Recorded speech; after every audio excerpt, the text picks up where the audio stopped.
doesn't mean much. Protest itself doesn't mean much.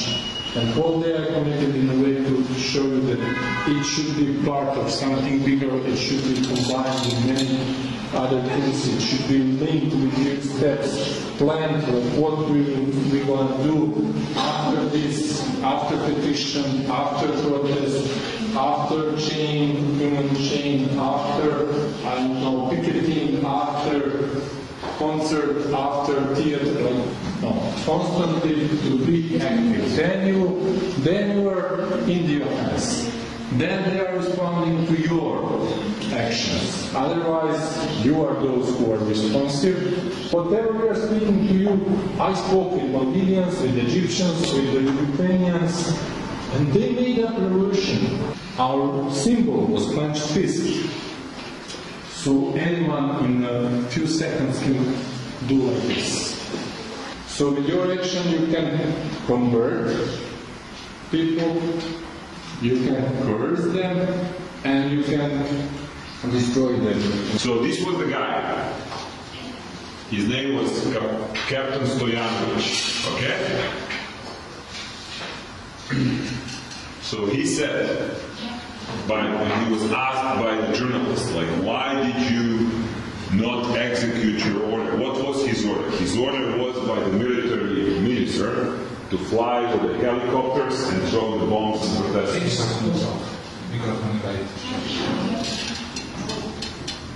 Now? Okay. So Captain Stoyanovich, he was ordered to fly to command a helicopter squad to fly with the protesters in Belgrade and throw the bombs. So he said to the journalist that actually it was very cloudy and he was not sure whether he's going to bomb the police or the protesters. What if we had so many people in the streets over here that even their family members were with us? Okay? Throughout all of these times, for 10 years, we've been recruiting, building, and we never ever had a protest. In terms of organizing it for longer than strategically for longer than 10 or 15 days. We did have in 96, 97 protests for 120 days without success. Because we had not so many people with us. But here, we had everybody with us. And bulldozer was one of the symbols of 5th of October because there were so many people, but they couldn't they couldn't occupy parliament. So one guy was there with bulldozer and he brought like that spoon and he brought some people on the first floor, they entered through the window and then on TV he went down, it was like some 100 meters distance. Police shoot at him.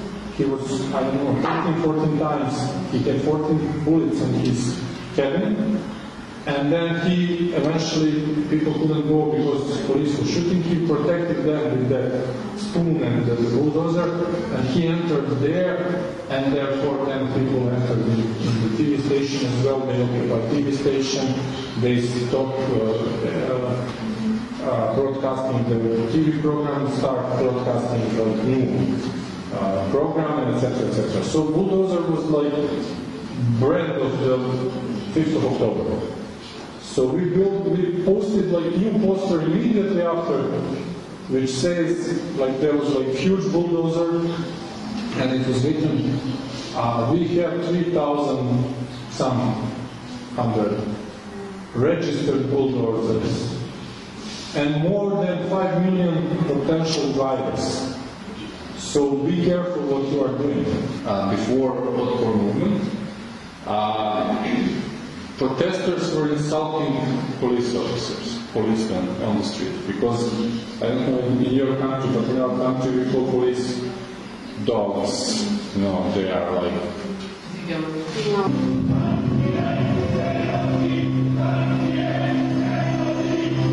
Look at the students. These are the students. Students were always in support of us and always against the government. That's in correlation to what we spoke. We said students are missing what? the biggest loyalty, right? They're willing to risk, they're braver than the other parts of society because they have less to lose. How many people are ready to risk to be arrested? Sanctions. Can we punish someone as an organization or as a movement or as an individuals? Do we have that kind of power? Sort of power? No.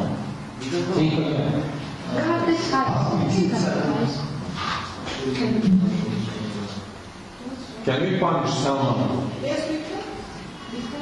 In terms of Serbian case, we actually had these pillars. We had police, we had military, we had civil servants, we had teachers, we had business society, we had church, international community, workers, students.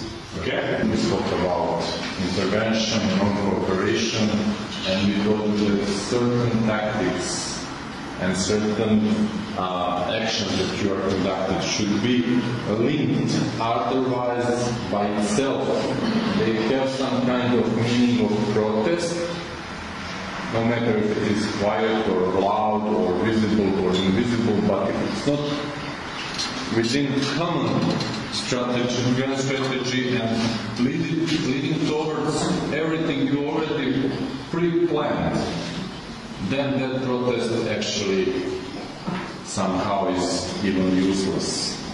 Doesn't matter. Maybe some will have effects, but it's out of your control, let's say like that.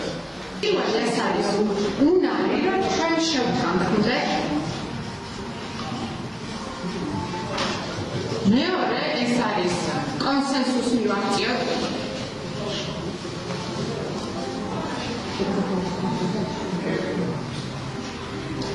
მესამე ეს არის რომ